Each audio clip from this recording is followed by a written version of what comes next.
Hello दोस्तों, आप सबका स्वागत है हमारे चैनल ज्योत तंत्र में। आज की वीडियो में हम बात करने वाले हैं संविधान के बारे में। पॉलिटी के क्वेश्चन इंपॉर्टेंट होते हैं और हर एग्जाम में आते हैं लगभग। तो हम देखेंगे कि आज संविधान की सभा की मांग कैसे उठी, संविधान हमारा क्या है, संविधान की जरूरत क्यों है, संविधान सभा का निर्माण कैसे हुआ और संविधान का निर्माण कैसा हुआ। तो हम सबसे पहले बता देता हूँ आपको संविधान होता क्या है। किसके बारे में बात करेंगे? हम सबसे पहले बात करते हैं संविधान क्या होता है। जब तक हमें यही नहीं पता होगा कि संविधान होता क्या है, तब तक हमें संविधान पढ़ने का या राज्य व्यवस्था के बारे में जानने का कोई महत्व ही पैदा नहीं होता।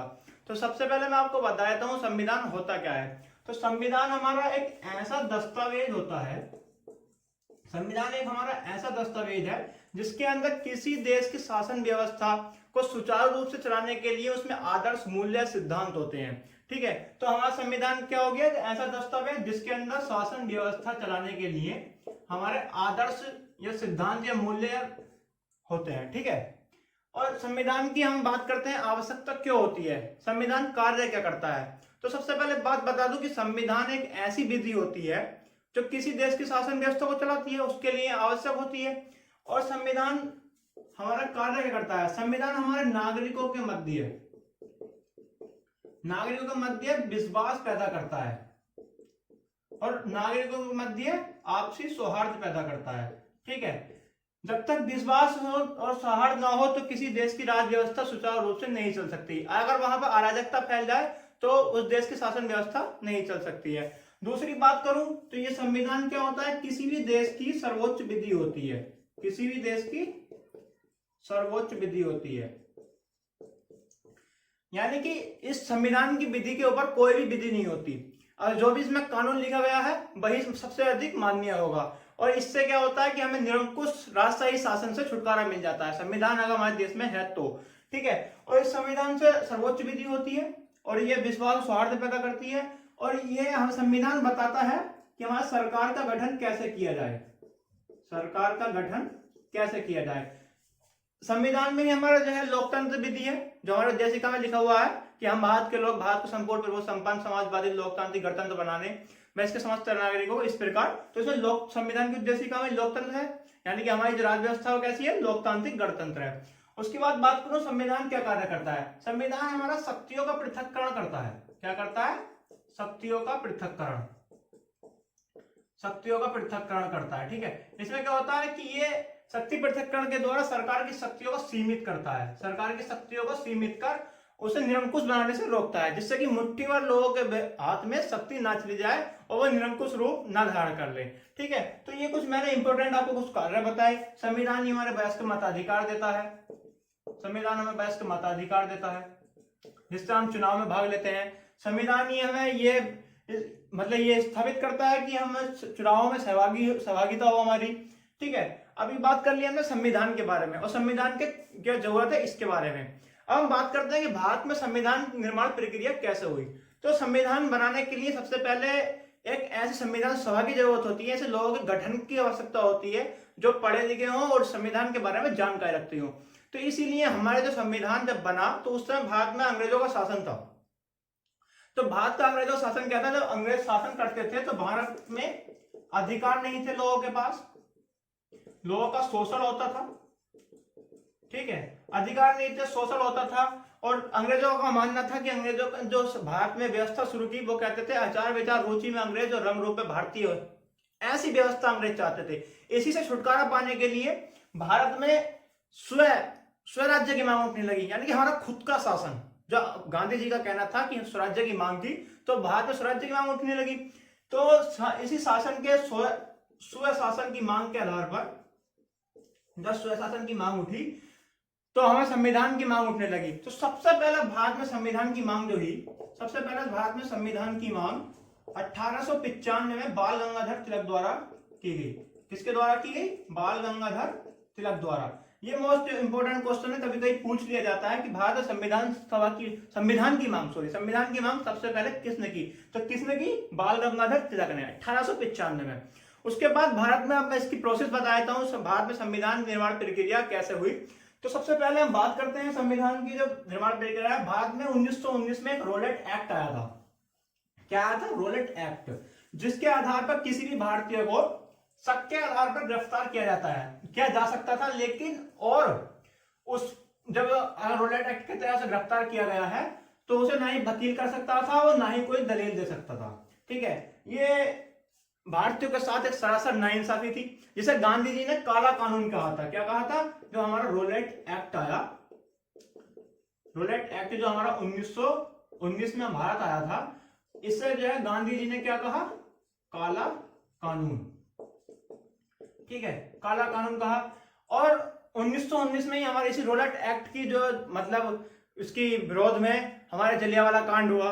ठीक है, जिसमें बहुत सारे बेगुनाह मारे गए। उसी पे उसके बाद 1927 में हमारा इसी सब की जांच करने के लिए साइमन कमीशन भारत आया। क्या आया था? Simon commission. साइमन कमीशन की स्थापना जो हुई थी वो 1927 में हुई। और जिसके अध्यक्ष थे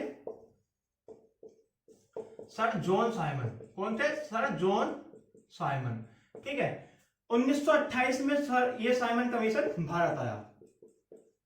इसके सभी सदस्य अंग्रेज होने के कारण इसका जो भारत में अत्यधिक विरोध हुआ, और इसी विरोध के चलते जो हमारे लाला लाजपत राय थे, लाला लाजपत राय, इनकी सर पर लाठी पड़ने के कारण, जो इन्हें विरोध कर रहे थे, सर पर लाठी पड़ने के कारण इनकी मृत्यु हो जाती है। ठीक है, मृत्यु हो गई। जब इनकी लाला लाजपत राय की मृत्यु हो गई तो इससे विरोध और उग्र रूप धारण कर लिया। जब उग्र रूप धारण कर लिया तो उसके बाद जब देखा कि संविधान की मांग भी उठने लगी, संविधान सभा की बनाओ, ये बनाओ, तो मतलब बहुत ज्यादा विरोध हुआ। तो तत्कालीन जो भारत के तत्कालीन जो सचिव थे, तत्कालीन सचिव थे भारत के बर्किंघम। कौन थे? बर्किंघम। इन्होंने क्या कहा? इन्होंने भारतीयों को संविधान बनाने की चुनौती दे दी। संविधान बनाने की चुनौती दे दी। ठीक है, जिसे भारतीयों ने तुरंत स्वीकार कर लिया, क्योंकि अपॉर्चुनिटी थी। जैसे मौका मिला भारतीय स्वीकार कर लिया। और उसके बाद जैसे चुनौती स्वीकार की, हमारे जो दिल्ली, मुंबई और लखनऊ, इन 3 जगह हमारे सम्मेलन किए गए संविधान सभा के गठन के लिए, जिसकी दिल्ली में अध्यक्षता की थी हमारे अहमद अंसारी ने, और मुंबई में की हमारे मोतीलाल नेहरू ने, और लखनऊ में की किसने? अहमद अंसारी ने। ठीक है, अहमद अंसारी। लेकिन इस सब तो कोई ज्यादा प्रभाव नहीं हुआ, कोई निष्कर्ष ऐसा खास निकला नहीं। उसके बाद मामला ठंडा पड़ता गया। लेकिन उसके बाद 1934 में, कब? 1934 में भारतीय वामपंथी नेता थे, भारतीय वामपंथी नेता थे। कौन थे? M.N. रॉय। इन्होंने भारत में संविधान सभा की मांग की। इन्होंने कहा कि हमें संविधान सभा दो और हम बनाने का अधिकार दो, हम अपनी संविधान सभा बनाकर भारत के संविधान का निर्माण करेंगे। उसके बाद 1935 में क्या हुआ? 1935 में कांग्रेस द्वारा एक भारतीय राष्ट्रीय कांग्रेस थी, उसके द्वारा एक आधिकारिक रूप से घोषणा की गई, मांग की गई कि हमें जो है संविधान सभा बनाने का अधिकार दिया जाए। लेकिन उसके बाद 1938 में फिर एक बार मांग उठी। तो 1938 में जो इस बार जवाहरलाल नेहरू ने मांग की कि हमें एक ऐसी संविधान सभा का बनानी है जिसका चुनाव वयस्क मताधिकार से हो और भारतीयों द्वारा निर्मित संविधान सभा हो, और उसके अंदर कोई भारतीय हस्तक्षेप नहीं किया जाए। इसी मांग को जो 1938 में जवाहरलाल नेहरू ने की, इसी मांग को 1940 में अगस्त प्रस्ताव के नाम से ब्रिटिश सरकार ने स्वीकार कर लिया। ठीक है, अगस्त प्रस्ताव नाम से स्वीकार कर लिया। और उसी के आधार पर 1942 में जब द्वितीय विश्व युद्ध शुरू हुआ तो 1942 में हमारे इसके बाद प्रस्ताव का 1942 में आता है क्रिप्स मिशन आया, जिसके अध्यक्ष थे हमारे Stafford Cripps, sir Stafford Cripps. ठीक है, सर स्टेफोर्ड क्रिप्स थे। और रोलेट एक्ट के मतलब स्टेफोर्ड क्रिप्स आया। रोलेट एक्ट से कहानी देखते हुए कहां पहुंचे? इस क्रिप्स मिशन तक। तो क्रिप्स मिशन में क्या कहा गया? क्रिप्स मिशन में कहा गया कि हम भारतीयों को एक स्वतंत्र संविधान बनाने की मांग स्वीकार करते हैं और उनको अपॉर्चुनिटी दी जाएगी। लेकिन यह सब द्वितीय विश्व युद्ध के बाद किया जाएगा, और उससे जो है मतलब हमें द्वितीय विश्व युद्ध में आप हमारी सहायता करो। लेकिन इस मांग को मुस्लिम लीग ने ठुकरा दिया। उस मुस्लिम लीग का कहना था कि भारत को दो स्वायत्त विभागों में बांटो, स्वायत्त भागों में बांटो, जिसमें कि दोनों स्वायत्त जो पाकिस्तान और भारत की ऑब्वियसली बात है, पाकिस्तान और भारत की, तो दोनों का अलग अलग संविधान सभा होगी, वो अपने अलग अलग चुनाव करेगी। फिर जब उन्होंने ये स्वीकार क्रिप्स मिशन ने नहीं की, मांग स्वीकार नहीं की, तो इसके बाद क्रिप्स मिशन वापस लौट गया। ठीक है, क्रिप्स मिशन वापस लौट गया। उसके बाद बात करें तो 1946 में जब ये वापस लौट गया, तो 1946 में कैबिनेट मिशन का गठन हुआ। जो है कैबिनेट मिशन का, फिर उसके बाद कैबिनेट मिशन का गठन किया गया। कैबिनेट का मिशन का गठन कब किया गया? 19 फरवरी 1946 को। ठीक है, कैबिनेट मिशन का गठन 19 फरवरी 1946 को किया गया, और इसके अध्यक्ष जो थे वो थे हमारे पैट्रिक लॉरेंस। पैट्रिक लॉरेंस थे। और इसके अन्य सदस्यों की बात करूं, अन्य सदस्य जो थे इसमें वो थे एवी अलेक्जेंडर और सर क्लीमेंट एटली। ठीक है, ये 19 फरवरी 1946 का गठन किया गया, और 24 मार्च 1946 को यह भारत आया। फिर इन्होंने शिमला में रहकर अपने सम्मेलन किए। उसके बाद 16 मई 1916 को इन्होंने अपनी रिपोर्ट पेश की। ठीक है, 16 मई 1916 को इन्होंने अपनी रिपोर्ट पेश की, जिसमें एक यह भी प्रावधान था कि भारतीय संविधान सभा का गठन कर लें। ठीक है, भारतीय अपनी संविधान सभा का गठन कर लें। तो इस संविधान सभा का गठन के बाद अपॉर्चुनिटी मिल गई, हमारी मांग स्वीकार कर ली गई, और इस बार कोई विरोध भी नहीं हुआ। संविधान सभा का गठन की बात आई, तो सबसे पहले बात यह थी कि संविधान सभा का गठन किया गया जाए, क्योंकि भारत एक विविधता वाला क्षेत्र है, जिसमें अंग्रेज अधिकृत क्षेत्र भी था और देशी रियासतें भी थी। ठीक है, और ऐसे भी क्षेत्र थे जहां मुस्लिम लीग का प्रभाव ज्यादा था, कुछ क्षेत्र ऐसे थे कि कांग्रेस का प्रभाव ज्यादा था। तो जब सीटों का आवंटन की बात आई, तो लगभग उस समय भारत में 40 करोड़ जनसंख्या थी। तो 40 करोड़ जनसंख्या के आधार पर यह प्रावधान निकाला गया कि लगभग 10 लाख की जनसंख्या पर एक सीट का आवंटन किया जाए। तो इस प्रकार लगभग संविधान सभा के लिए कुल 389 सीटों का आवंटन किया गया। कुल 389 सीटों का आवंटन किया गया, जिसमें इसका विभाजन किया गया। 296 सीटें जो थी वो हमारे अंग्रेज अधिकृत क्षेत्र से थी। किससे थी? अंग्रेज अधिकृत क्षेत्र से। और हमारी 93 सीटें जो रखी गई वो रखी गई देशी रियासतों से। किससे रखी गई? देशी रियासतों से। अब इन 296 सीटों की अगर बात करें तो 292 सीटें जो थी वो 11 प्रांतों से थी। 11 प्रांतों से जो अंग्रेज अधिकृत क्षेत्र थे। और जो 4 सीटें थी वो मुख्य आयुक्तों के द्वारा चुनी जाती थी, मतलब मुख्य आयुक्त के क्षेत्र से। ये 4 कौन कौन क्षेत्र मैं आपको बता देता हूं। सबसे पहले दिल्ली, दूसरा था अजमेर, तीसरा था बलूचिस्तान, चौथा था कुर्ग। ये 4 क्षेत्र थे, 4 रीजन जो थे ये मुख्य आयुक्तों के थे। और 292 सीटें हमारे जो है 11 प्रांतों से चुनी जानी थी अंग्रेजों के। और जो 93 थी सीटें ये देशी रियासतों से चुनी जानी थी। ठीक है, अब बात करते हैं कि इनका चुनाव जो किया गया वो कैसे किया गया। तो इन जब 10 लाख पर एक सीट थी, 10 लाख पर एक सीट का प्रावधान किया गया, तो इनका चुनाव जो किया जाना था वो एकल संक्रमणीय मताधिकार अनुपातिक प्रणाली से किया जाना था। किसका? एकल संक्रमणीय मताधिकार अनुपातिक प्रणाली। ठीक है, इसके आधार पर इनका चुनाव किया जाना था। और ये 296 सीटों का था ये वाला एकल संक्रमण वाला।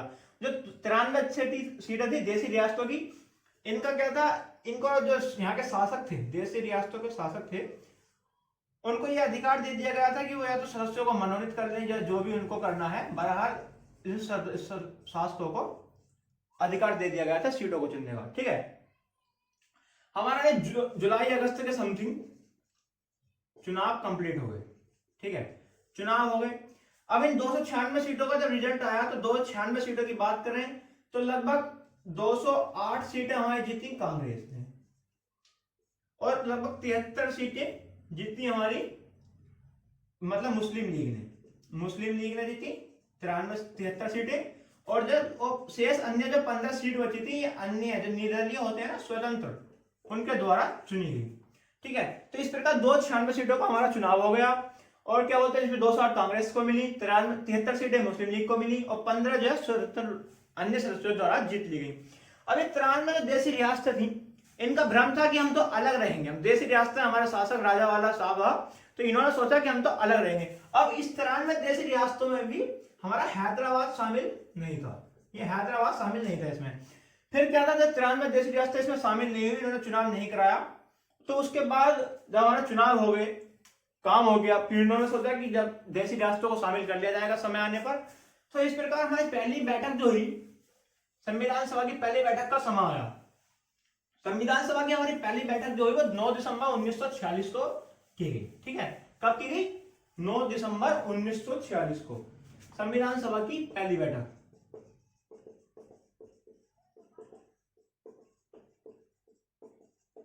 संविधान सभा की पहली बैठक की गई हमारी 9 दिसंबर 1946 को।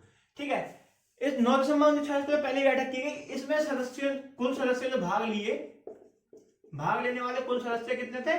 211। ठीक है, और इनमें 211 में भी महिला कितनी थी? हमारी महिलाएं थी 15, वो सॉरी 9 महिलाएं थी, 15 तो कुल में थी। ठीक है, 211 सदस्यों ने भाग लिया, 9 महिलाओं ने भाग लिया। इस सब पहली बैठक का जो है मुस्लिम लीग ने विरोध किया, मुस्लिम लीग ने विरोध किया। विरोध इसलिए किया क्योंकि मुस्लिम लीग जो है सो पर डाकती थी, ये अकल से पैदल थे थोड़े मुस्लिम लीग वाले। इनका क्या था, इन्होंने बाद में कहा संविधान सभा गठन हो गया कि हमें जो है पाकिस्तान चाहिए अलग, अब हमको संविधान सभा में रहना ही नहीं है। ठीक है, तो मुस्लिम लीग ने विरोध किया और इसमें देसी रियासतें भी शामिल नहीं हुई।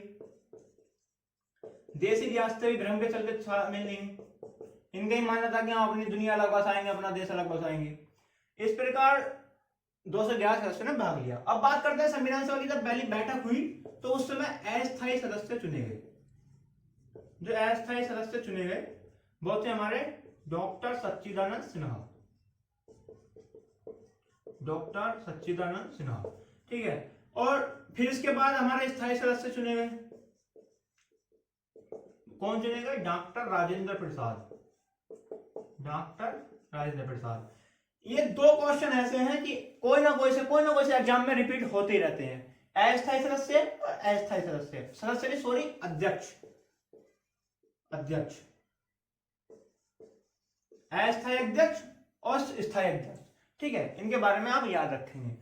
ठीक है, 9 दिसंबर 1946 को पहली बैठक हो गई, जिन्होंने भाग लिया लिया, जिन्होंने नहीं लिया नहीं लिया। उसके बाद 13 दिसंबर 1946 को संविधान सभा में उद्देश्य प्रस्ताव पारित किया गया। कौन सा प्रस्ताव?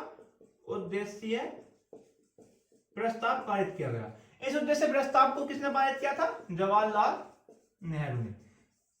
इस उद्देश्य प्रस्ताव को पारित किया गया, पेश किया गया। तो उस उद्देश्य प्रस्ताव में था क्या? इसमें उद्देश्य क्या थी? हमारी जो भारतीय संविधान की प्रस्तावना है उसकी भाषा इसमें थी। ठीक है, लेकिन इस संविधान में जो सभा द्वारा इस उद्देश्य प्रस्ताव को 22 जनवरी 1947 को स्वीकार किया गया। इसके पीछे कारण क्या था?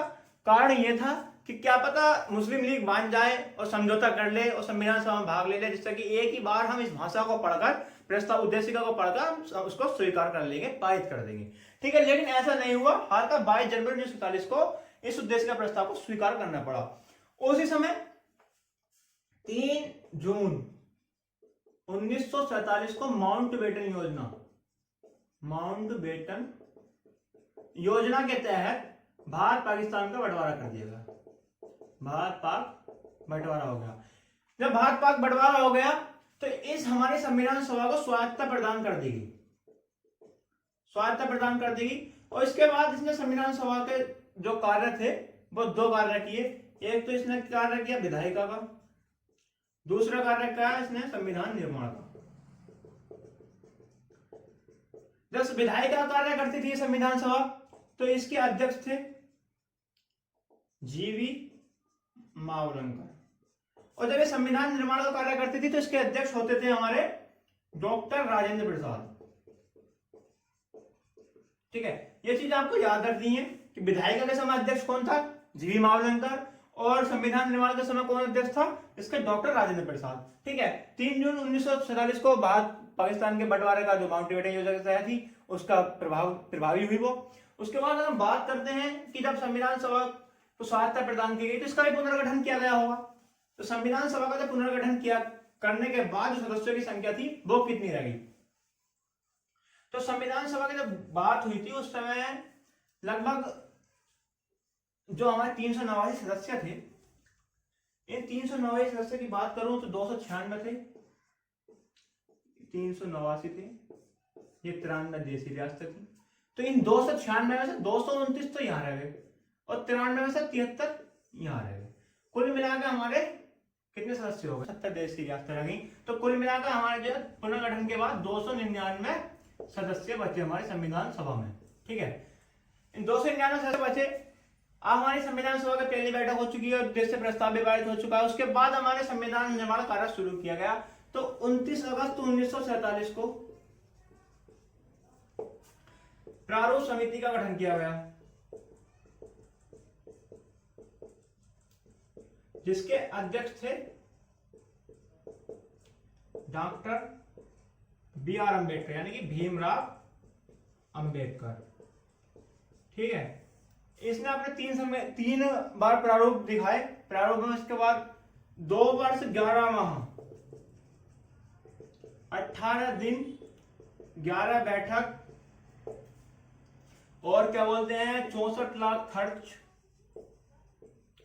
64 लाख खर्च के बाद हमारा संविधान बनकर तैयार हो गया।